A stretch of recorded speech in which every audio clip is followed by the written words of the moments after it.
ప్రభువు నామమునకు స్తోత్రం కలుగునుగాక.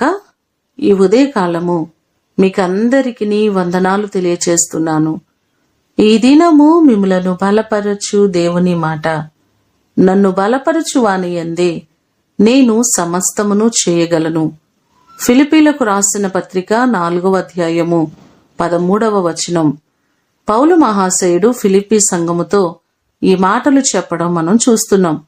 నేను బలహీనుడనే కాని దేవుడు నన్ను బలపరిచి నా ద్వారా సమస్తమును చేస్తున్నారని చెప్పడం మనం చూస్తున్నాం.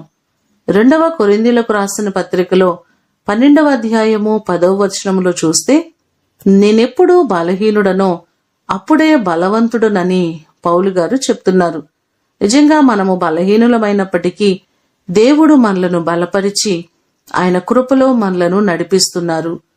కీర్తనలు 89వ కీర్తన 21వ చరణంలో కూడా చూస్తే, నా చెయ్యి అతనికి తోడయ్యుండును, నా బాహుబలము అతన్ని బలపరుచును అనే మాటలు మనకు కనబడుతున్నాయి. మన జీవితాలను బలపరిచే దేవుడు, మనలను నడిపించే దేవుడు మన దేవుడే. మనము బలహీనులమైన మన ద్వారా అనేకమైన కార్యాలు చేస్తున్నారు మన దేవుడు. ఈ మాటలు వింటున్న మిమ్మలందరినీ దేవుడు బలపరిచి ఆశీర్వదించునుగాక. ప్రార్థన చేసుకుందాం.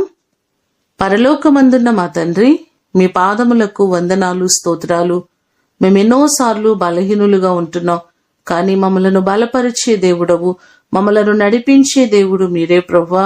నీ కృప చొప్పున మా ప్రియులెల్లరినీ జ్ఞాపకం చేసుకుని ఏ పరిస్థితుల్లో ఏ బలహీనతల్లో వారు ఉన్నారో వారిని మీరు బలపరచండి. సమస్తమును సరిచేయగలిగిన దేవుడు మీరేనయ్యా.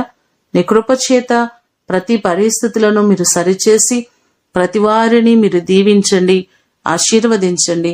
నీ కృపాక్షేమములు దినమంతా కూడా మీరు మాకు దయచేయమని యేసు నామమున అడిగి వేడుకొని పొందియున్నాము తండ్రి. ఆమేన్. దేవుడు మిమ్ములను దీవించునుగాక.